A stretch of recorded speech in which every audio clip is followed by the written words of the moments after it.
Welcome to my YouTube channel. Let's start.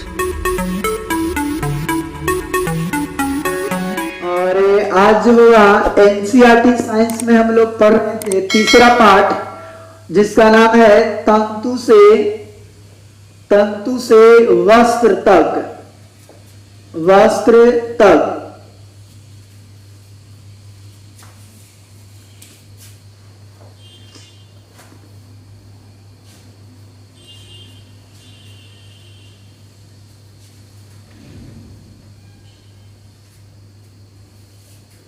चलिए सभी लोग रेडी हैं, कॉपी कलम जो है सभी लोग निकाल लिए हैं, तो एक बार जो है यस लिखें। सूरज प्रजापति जी बोल रहे हैं सर साउंड डबल आ रहा है, अब डबल नहीं जा रहा होगा। चलिए बहुत अच्छा, सभी को गुड इवनिंग। आज जो है हम आगे की ओर बढ़ाएंगे। कल कहां तक पढ़े थे एक बार जो है आप लोग कमेंट करें, थोड़ा सा देख लेते हैं कल जो है कहां तक हमने पढ़ा था और वहां से ही जो है आज आगे बढ़ाएंगे।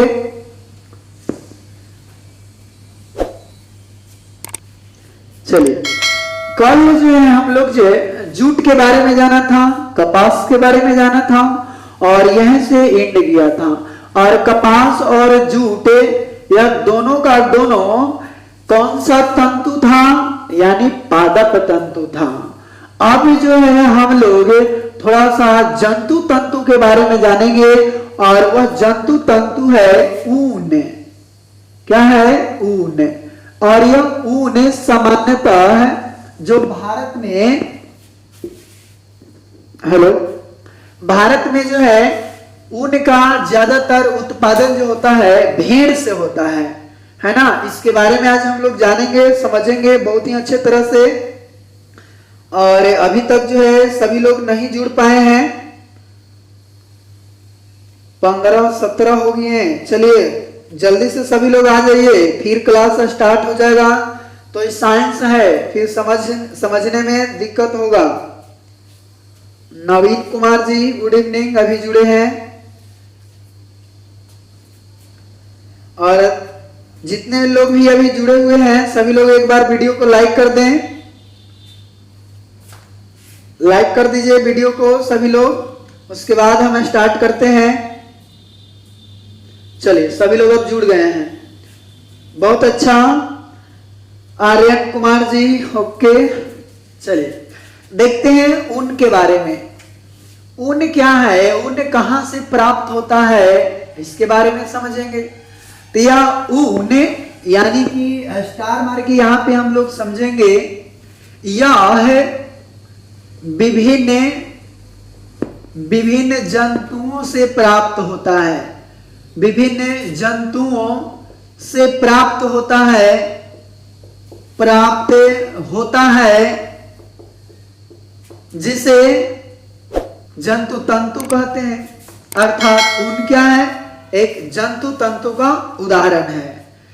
यानी कि लिखेंगे कि यह विभिन्न जंतुओं से प्राप्त होता है जिसके कारण यह जंतु तंतु है। यह क्या है, कैसा तंतु? जंतु तंतु है। अब देखिए जंतु तंतु जब यह है, और देखेंगे यहाँ पे कि ऊन जो है किस किस जंतुओं से प्राप्त किया जाता है, इसके बारे में थोड़ा समझते हैं। तो सबसे पहले तो यहाँ पे भेड़ ही लिखेंगे, यानी कि जैसे अगर हम यहाँ पे हम बात करें कि ऊन देने वाला जंतु, यानी ऊन देने वाला जंतु या वैसे जंतु जिसे ऊन प्राप्त किया जाता है, यानी लिखेंगे वैसे जंतु जिससे ऊन प्राप्त किया जाता है, ऊन प्राप्त किया जाता है। वह जैसे में कौन कौन है तो हम देखें यदि, तो जैसे भेड़ हो गया, बकरी हो गया, फिर खरगोश हो गया, खरगोश, याक का नाम आप लोग सुने होंगे, याक आदि सभी होता है। आगे यहाँ पे थोड़ा सा बात यहाँ गौर कीजिए, गौर फरमाइए कि जब ऊन जो है भेड़, बकरी, खरगोश, याक ये सभी से होता है, किस किस क्षेत्रों में भेड़ से ऊन प्राप्त होता है, किस क्षेत्रों में बकरी से प्राप्त होता है और किस क्षेत्रों में खरगोश से प्राप्त होता है। और ये सभी प्रकार के जंतु हैं कि नस्ल अलग अलग होती है। भेड़ का कई नस्ल है, उसी प्रकार से बकरी का भी जो है कई नस्ल है। जैसे कश्मीरी बकरी देखेंगे तो उस कश्मीरी बकरी से जो ऊन प्राप्त होता है, उस ऊन से शॉल बनाई जाती है, यानी जिसे हम बोलते हैं पश्मीना शाल। क्या बोलते हैं? पश्मीना शाले बोलते हैं, ठीक है। और ये पश्मीना शाल जो है यानी कश्मीरी बकरी से प्राप्त किया जाता है। और बात करें तिब्बत और लद्दाख वाले क्षेत्रों में तो वहां पे जो है बहुत सारा जो है याक पाया जाता है, और उस याक के जो है लंबे लंबे, काफी लंबे लंबे बाल होते हैं। और उसका जो बाल होता है ना, जैसे जो त्वचा है वो त्वचा उसका पतला होता है और बाल जो है काफी लंबे लंबे होते हैं, और जो शरीर के झांकने का कार्य करता है। और यही लंबे लंबे बाल को क्या करता है, काट लिया जाता है। और इसकी कटाई तब किया जाता है जब ये जो है अपने शरीर पर कोई भी इसका आवरण न भी रहे, तो यह आसानी से अनुकूलित हो, उस स्थिति में जो है इसके बाल को काटे जाते हैं। यानी कि कहा जाए गर्मी के दिनों में, तो गर्मी के दिनों में जो है यह अनुकूलित रह सकते हैं, क्योंकि ठंडा जो है नहीं लग पाएगा। और इसीलिए गर्मी में सामान्यतः जो है बाल काटे जाते हैं, भेड़ से हो या याक से या खरगोश से या बकरी से। और ये कैसे काटे जाते हैं? तो जिस प्रकार से हम लोग का बाल नाई काटता है कैंची से, या जो है एक मशीन होता है काटने वाला बाल, उससे ठीक वैसे ही जो है भेड़ से बाल को काटा जाता है। आप लोग को मन में जो है एक सवाल उत्पन्न हो रहा होगा, क्या काटने से जो है उस भेड़ को या उस जीव को दर्द तो होता होगा? बिल्कुल नहीं। जैसे आपको जब बाल कटाता है उस समय जो है दर्द की अनुभूति नहीं होती है, ऐसा इसलिए क्योंकि जहां पे बाल जमे होते हैं वहां का जो त्वचा होता है वह मृत कोशिका से जो है बना होता है, यानी कि अर्ध मृत कोशिका रहता है, और वहां पे फिर से पुनः बाल जम जाते हैं। तो इसीलिए जब वहां पे बाल कटाता है, और बाल भी जो है एक मृत कोशिका से बना होता है, इसीलिए जब वह मृत कोशिका है तो काटने से दर्द नहीं होता है। नाखून भी हम लोग देखते हैं यह मृत कोशिका है, तो नाखून को भी हम लोग काट देते हैं और दर्द नहीं हो पाता है। और इसमें एक बहुत ही खास बात क्या है, मृत कोशिका होते हुए भी इसमें वृद्धि होता है, और वृद्धि जब होता है तो काटने से कोई दिक्कत नहीं है, काटेगा फिर से पुनः जम जाएगा, है ना। अब आगे देख सकते हैं कि आगे क्या है, तो जो भेड़ जो है, भेड़ से जो हम लोग ऊन प्राप्त करते हैं, तो वो कुछ अच्छे किस्म वाले, अच्छे नस्ल वाले जो है भेड़ होते हैं, और उसके मुलायम मुलायम सा बाल होता है और एक रुखड़ा बाल होता है। जैसे हम लोग का जो शरीर में जमे हुए बाल होते हैं वह मुलायम होते हैं, और जो दाढ़ी में बाल जमे होते हैं वह थोड़ा कड़ा कड़ा होता है। ठीक उसी प्रकार से भेड़ में भी दो तरह के बाल पाए जाते हैं, एक मुलायम बाल और एक जो होता है थोड़ा रुखड़ा बाल होता है। तब वैसे बाल वाला जिस भेड़ का बाल मुलायम होता है, वैसे भेड़ को अलग छांटा जाता है, और उस भेड़ के जो बाल होता है उससे जो ऊन बनाया जाता है उसको कार्तिक कार्तिक ऊन कहते हैं। आपको 7th क्लास का जब बुक जो है उठाएंगे तो उसमें आप लोग को मिलेगा कि चलिए सूरज प्रजापति जी क्या बोल रहे हैं, ऊंट के बाल से भी ऊन बनता है। बिल्कुल, ऊंट के बाल से भी बनता है। यहाँ पे आप ऊंट भी याद कर सकते हैं, ठीक है, ऊंट इत्यादि।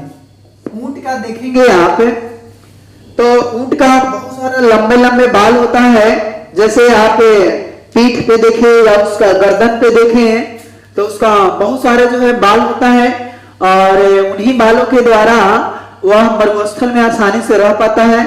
क्योंकि मरुस्थल में दिन के तो जो है काफी वहां पे गर्मी होती है, लेकिन रात के समय में काफी ठंड पड़ती है।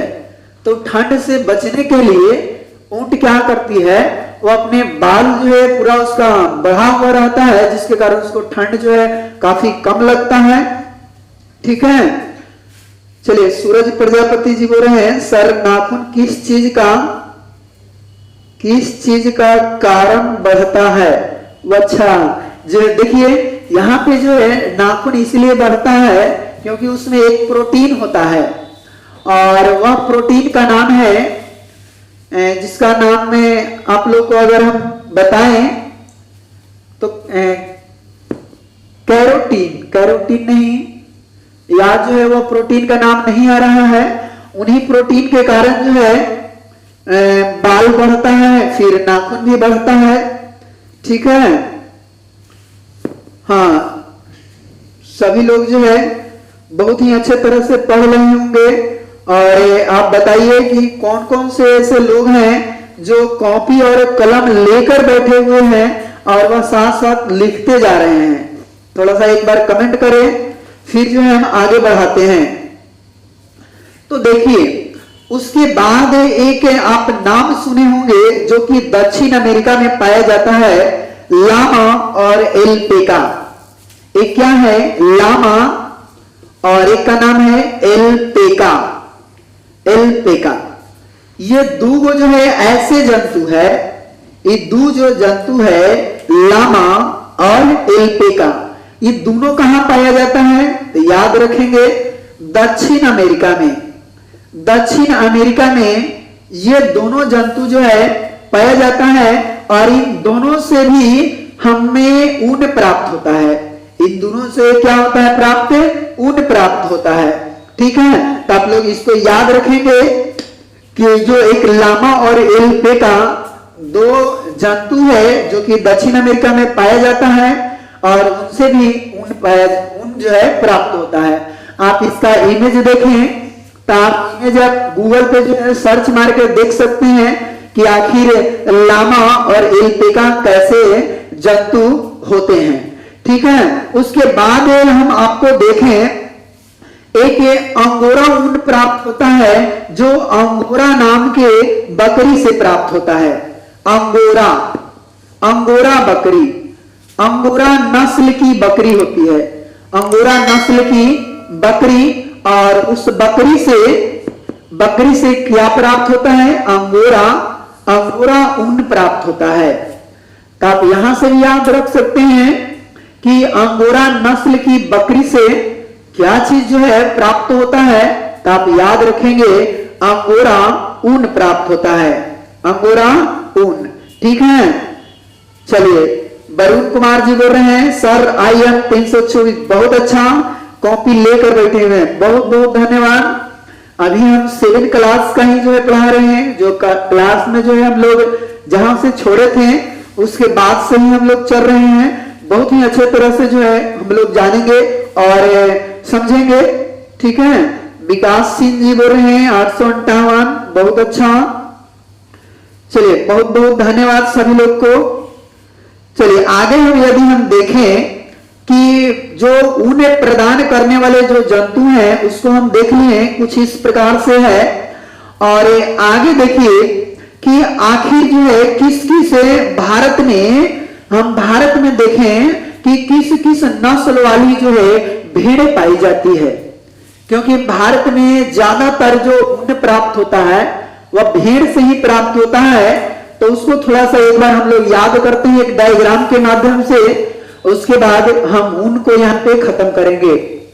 का अगर यहां से आप लोग को क्वेश्चन पूछा जाए कि पश्मीना शाल जो है किससे प्राप्त होता है, तो आप बता पाएंगे? तो आंसर जो है आप जल्दी से कमेंट बॉक्स में दे सकते हैं कि पश्मीना शाल किस जंतु से जो है प्राप्त होता है। मेगा स्टार कोचिंग सेंटर जी बोल रहे हैं, sir I am new student, बहुत अच्छा, जो कि आप हमारे चैनल से जुड़े हुए हैं, बहुत बहुत धन्यवाद। और राजीव रंजन सिंह जी, सर हम 393, चलिए बहुत अच्छा, बहुत बहुत धन्यवाद। तो आप लोग बताइए कि जो पश्मीना शाल होती है, बनती है, वह किस जंतु से प्राप्त होती है? आप थोड़ा सा, हाँ विनोद कुमार जी बोल रहे हैं गोट, बहुत अच्छा। और कौन सा गोट? याद रखिए कश्मीरी बकरियां से प्राप्त होती है। अब हम कुछ जान लेते हैं थोड़ा सा कि भेड़ के जो है कौन कौन से नस्ल पाई जाती है। उन नस्ल की चर्चा जो है आपके बुक में किया गया है, तो आप यहाँ पे देखें, एक दने लिखेंगे नस्ल का नाम, और एक लिखेंगे यहाँ पे हम उनकी गुणवत्ता, और इधर में जो है देखें किस राज्य में पाई जाती है, किस राज्य में पाई जाती है। तो यहां पे हम लोग समझते हैं भेड़ की नस्ल है, यानी भारत में जो पाई जाने वाली भेड़ है उस भेड़ के विभिन्न नस्ल। तो आप लोग जो है यहाँ पे अपने कॉपी में ही इस प्रकार से कुछ डायग्राम बनाएंगे। और जो फर्स्ट है वह है लोही, यानी लोही, इसे बताएंगे क्वेश्चन किस प्रकार से पूछे जाएंगे एग्जाम में। और ये अच्छी गुणवत्ता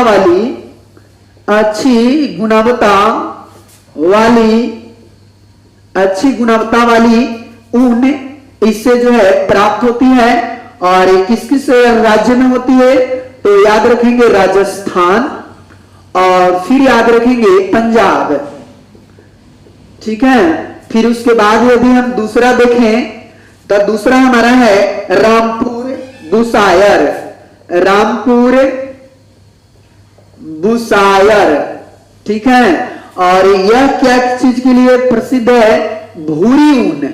भूरी ऊन जो है रामपुर बुसायर नामक भेड़ के एक नस्ल है, और उस नस्ल से प्राप्त होती है। और ये कहां, तो याद रखेंगे यूपी और हिमाचल प्रदेश, ठीक है। उसके बाद आप लोग यहां समझे तीसरा क्या है? नाली, यह एक भेड़ का नस्ल है, ठीक है, या इसको नली भी कहेंगे। और यह गलीचे की ऊन, यानी गलीचे की ऊन जो है इससे प्राप्त होता है। और ये सामान्यतः ज्यादातर कहां पाई जाती है? तो राजस्थान और हरियाणा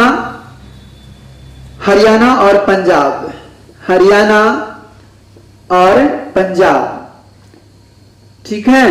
और फिर आगे देखें चौथा नंबर, तो चौथा नंबर है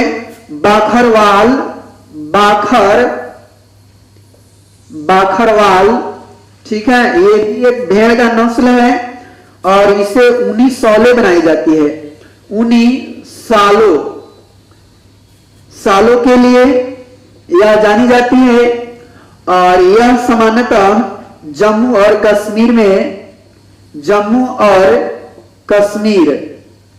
कश्मीर में जो है पाई जाती है। फिर पांचवा देखें मारवाड़ी, और यह मारवाड़ी जो है मोटी या रूछ ऊन के लिए प्रसिद्ध है, और यह सामान्यतः गुजरात में पाई जाती है। आगे है पाटनवाड़ी,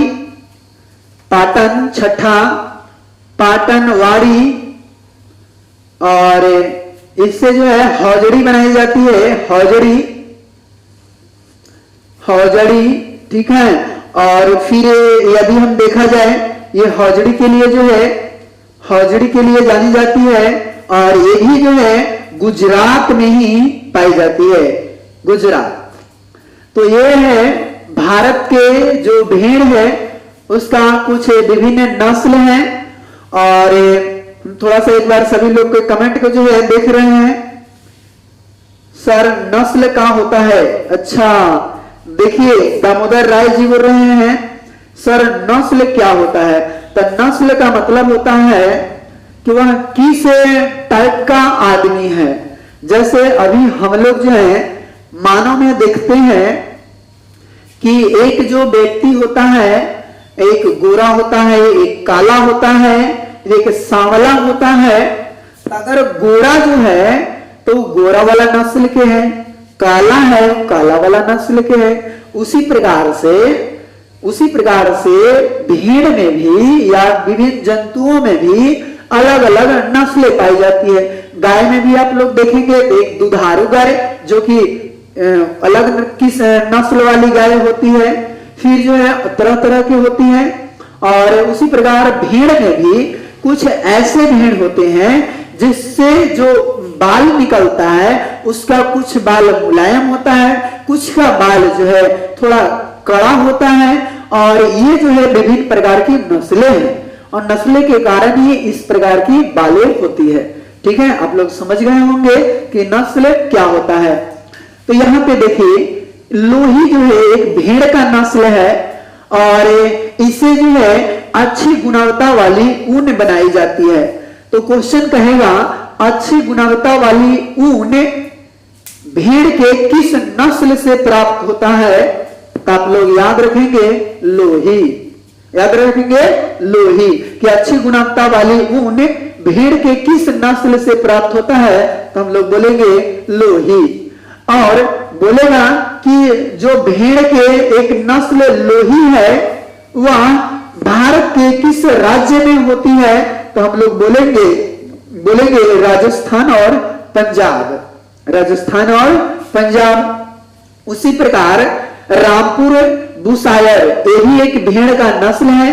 और भूरी ऊन, यानी कि ऐसे कुछ क्वेश्चन पूछेगा कि भूरी ऊन भेड़ के किस नस्ल से प्राप्त होती है? तो उसे याद रखेंगे Rampur बुशायर।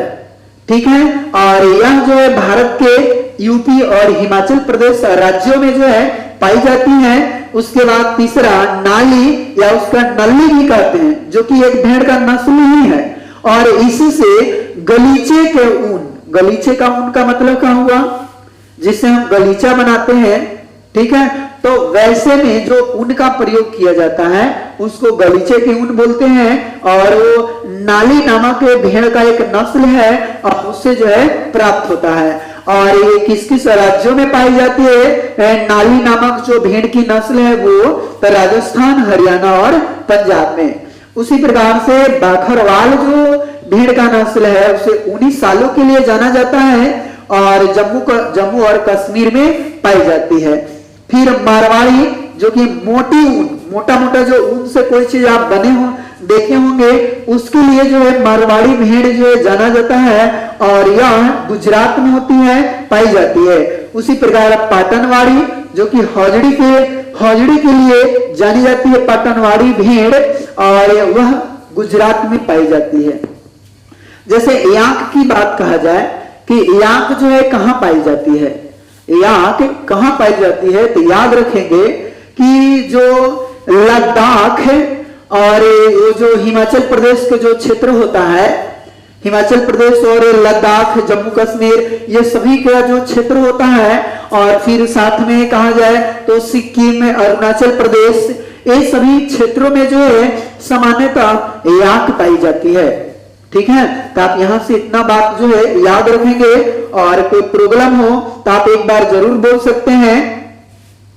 Mega star coaching centre जी, आप क्या बोल रहे हैं? मेरा जो है नंबर मेरे वीडियो के अबाउट में जाइए, वहां से जो है आप प्राप्त कर सकते हैं। सूरज प्रजापति जी, हाँ अभी भी बोलिए, क्या नस्ल में कोई प्रॉब्लम है? मोहन कुमार नो बोल रहे हैं। चलिए, नस्ल में कोई प्रॉब्लम हो तो सभी लोग एक बार बोले कि हाँ नस्ल में जो है हमें प्रॉब्लम का बोर्ड जो है सभी लोग को दिखाई दे रहा होगा। चलिए, तो आगे बढ़िए, तो इसे जो है मिटाते हैं और हम आगे बढ़ते हैं। ये सब सभी लोग नोट कर लिए हैं? सभी लोग नोट कर लिए हैं तो एक बार यस लिखे, या आप जो है अंगूठा दबाकर जो है कमेंट करें। सभी लोग लिख लिए हो तब, नहीं तो आप जब वीडियो अपलोड कर दिया जाएगा तो आप वीडियो को पीछे करके और फिर से देख सकते हैं।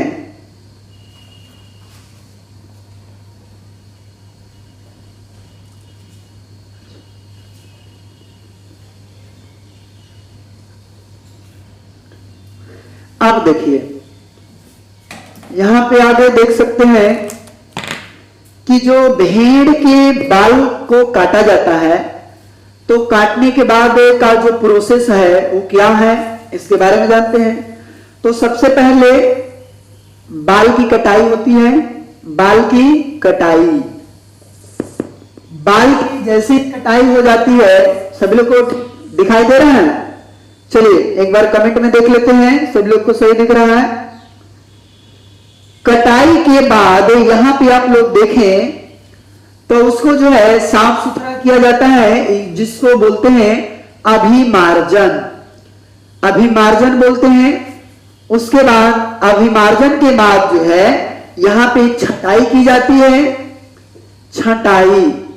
और उसके बाद यदि हम देखें तो जो बर की छटाई होती है, बर की छटाई, और लास्ट प्रोसेस देखें तो वहां पे क्या होता है, रंगाई होता है, रंगाई, और उसके बाद रीलिंग होता है। अब इसका मतलब क्या है, इसके बारे में जो है थोड़ा सा हम लोग समझ रहे हैं। यहां पे ध्यान दीजिए, सबसे पहले हम भेड़ के बाल को काटेंगे, ठीक है। भेड़ के बाल को हम सबसे पहले काटेंगे। क्या बोल रहे हैं आशीष नेहरा कुमार जी, 622। चलिए बहुत अच्छा, आप जो यहाँ पढ़ने पे ध्यान दीजिए, ठीक है। चलिए ध्यान दें, तो बाल की जो कटाई होता है, बाल की कटाई होने से उसमें विभिन्न प्रकार का जो है मैल रहता है और अलग अलग कुछ धूल कण भी जो है उसमें मिला होता है। इसी कारण उसी को एक बर्तन में रख के और उसका साफ सुथरा किया जाता है, जिसे हम क्या बोलते हैं, अभिमार्जन बोलते हैं। यानी कि क्या करता है, एक बड़ा सा टब में जो है उस बाल को डाल देता है और पूरे अच्छी तरह से जो है बाल की धुलाई की जाती है, ठीक है, जिसे अभिमार्जन बोला जाता है। उसके बाद जब धुलाई हो जाती है, उसको सुखाने के उपरांत जो भी उसमें कचरा पदार्थ बचा हुआ है, जैसे बाल के अतिरिक्त कुछ और भी पदार्थ उसमें मिला होता है, उसको जो है आगे छांट लिया जाता है। छांटने के बाद फिर बर की छटाई, यानी कि बर की छटाई का मतलब क्या, कि जो मुलायम बाल है उसको अलग कर लिया जाता है और जो मोटे तरह का बाल होता है उसे अलग कर लिया जाता है, जिसे हम बोलते हैं बर की छटाई। और सभी तरह की जब छटाई हो जाती है उसके बाद उसको रंगा जाता है, और रंगाई उसके बाद होगा। रंगने के बाद आप लोग समझ रहे होंगे कि जब उसको रंगा जाएगा तो जो केस होगा, जो बाल होगा, वह जैसे तैसे जो है फंस जाएगा, यानी कि कोई जो है टेढ़ा हो जाएगा, फंस जाएगा। तो उस फंसे हुए बाल को जो है हम लोग सीधा करते हैं, और सीधा जो करने की जो प्रोसेस है, जो प्रक्रियाएं हैं, उसको बोलते हैं रीलिंग। रीलिंग का मतलब क्या, बाल को, यानी कि ये जो भेड़ का बाल है उसको सीधा करना। सीधा करने के लिए जो भी प्रोसेस का इस्तेमाल किया जाता है उसे रीलिंग बोलते हैं। और इसमें जो है हाथ से भी करते हैं या मशीन के द्वारा भी की जाती है।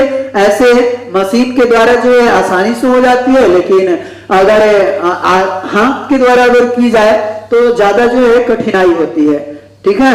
आप लोग जो है भली भांति जानते होंगे कि क्या कठिनाई आ सकती है।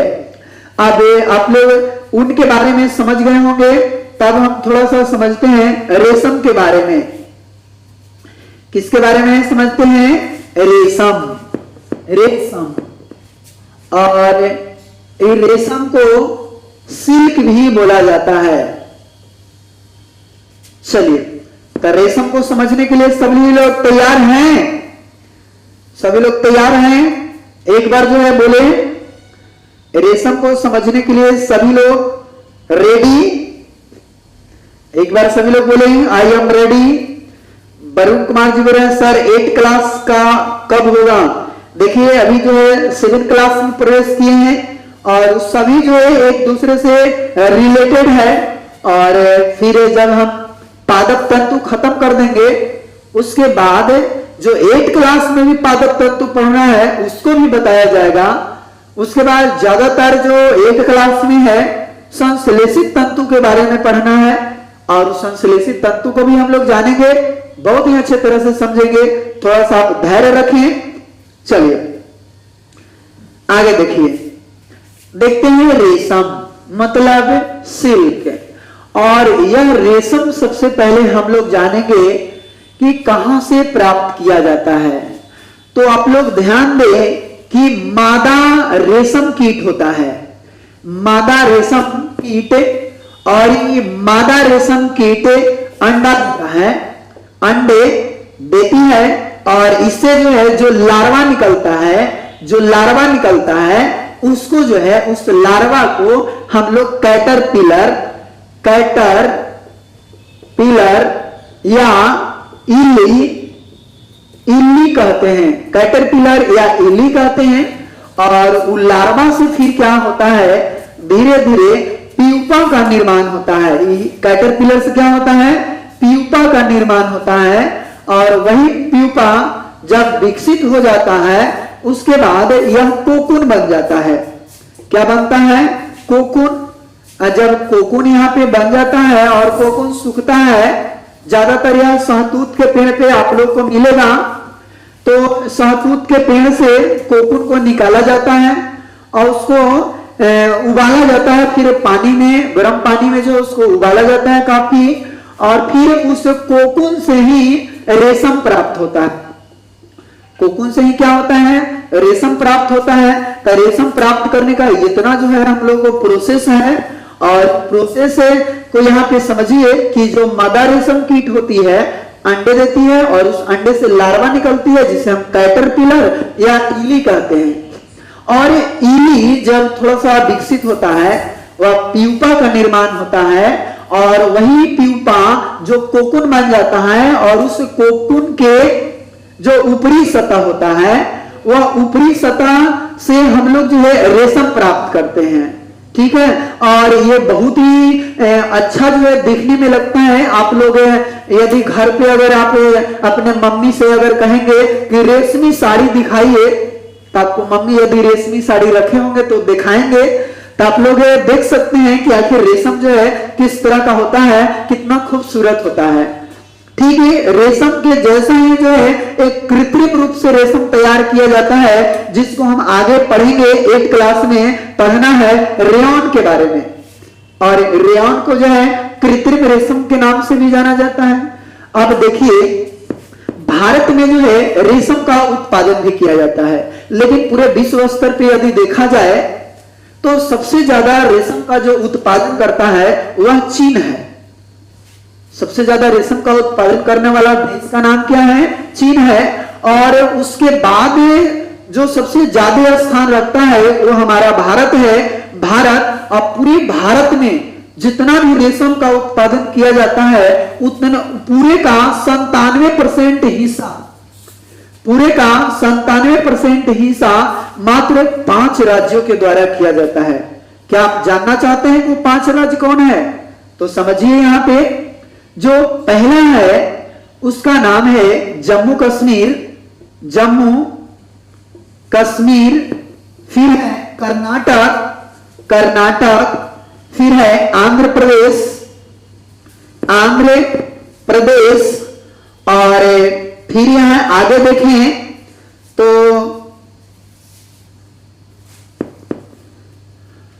जम्मू कश्मीर, कर्नाटक, आंध्र प्रदेश, और फिर यहाँ पे आप लोगों को कौन हो जाएगा, एक और है,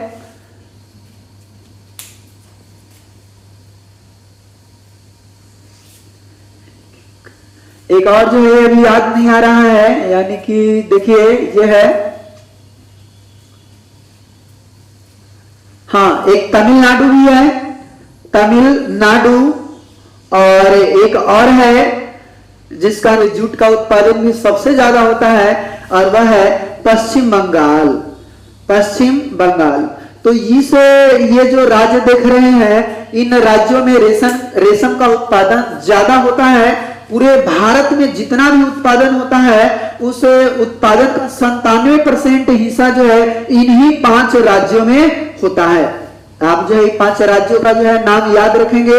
और रेशम, यहां से क्वेश्चन एक और पूछेगा कि जो रेशम जो है, रेशम कीट किस पौधे पर होता है, तो आप लोग याद रखेंगे सहतूत, सहतूत के पौधा, सहतूत के पौधा पर जो है वह मादा रेशम कीट पाई जाती है। और वही जब अंडा देती है तो उसके लार्वा जो निकलता है उसको कैटरपिलर या इली कहते हैं, और प्यूपा का निर्माण करती है। उसके बाद कोकून से जो है रेशम प्राप्त किया जाता है। ठीक है, तो यहाँ पे हम लोग दूगो देखे, ऊन और रेशम, ये दोनों के दोनों क्या है, जंतु तंतु है।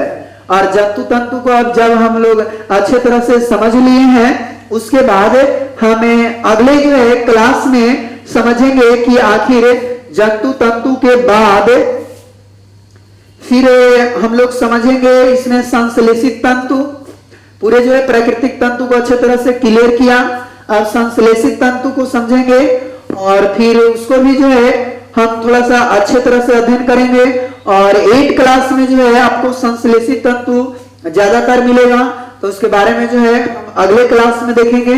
और आज जो है इतना ही, और अभी जो है आज थोड़ा सा कम ही जो है क्लास चलेगा। फिर जो है कल की क्लास में फिर से हम मिलते हैं। सभी लोग को इतना जो है क्लियर हो गया हो तो आप जो है एक बार यस लिख के कमेंट करें। रूपा सिन्हा जी, चीन, हाँ बिल्कुल, चीन जो है यह सबसे नंबर 1 पे है। रेशम उत्पादन करने में चीन जो है एकदम नंबर 1 पे है। उसके बाद जो है जो भारत में देखा जाए, भारत में तो इन्हीं 5 राज्यों में ज्यादातर होता है और भारत जो है दूसरे नंबर पे है।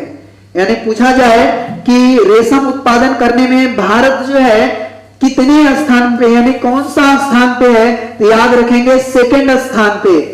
सेकंड स्थान पे कौन सा है, भारत है। और चीन जो है, चीन यह फर्स्ट स्थान पर है। ठीक है, तो आप इतना जो है याद रखेंगे। और इस 7 क्लास में बस इतना ही पढ़ना है। फिर हमें पढ़ेंगे आगे, यदि हम देखें तो 8 क्लास में, और 8 क्लास में हम संश्लेषित तंतु के बारे में पढ़ेंगे। ठीक है, तो हम लोग अगले क्लास में पढ़ेंगे। इसको छोटे छोटे वीडियो के माध्यम से हम पूरे अच्छे तरह से अध्ययन कर लेंगे। तो काफी जो है इंपॉर्टेंट यह चैप्टर है, क्योंकि जो यहाँ किस प्रकार से जो है, यहाँ इस जानने के लिए इस चैप्टर में ये मिलेगा कि किस प्रकार से जो हम वस्त्र पहने हुए हैं इसका निर्माण कैसे होता है, इसके बारे में जो है हम अच्छी तरह से समझेंगे। और कल के जो क्लास में हम लोग समझेंगे कताई क्या होता है, कताई करने का कौन कौन क्या प्रोसेस है, फिर वस्त्र कैसे बनाया जाता है, ठीक है, जिसको बुनाई कहते हैं, बंधाई कहते हैं, उसका जो है क्या क्या प्रोसेस है। उसके बाद संश्लेषित तंतु से जो है कपड़ा का कैसे निर्माण किया जाता है, इसके बारे में जानेंगे। ठीक है, तो आज इतना ही, और फिर आगे की क्लास में हम लोग मिलेंगे। और इसी के साथ हम अब आप लोग से विदा लेना चाहते हैं और यहाँ पे वीडियो को एंड करते हैं। और thank you, best of luck.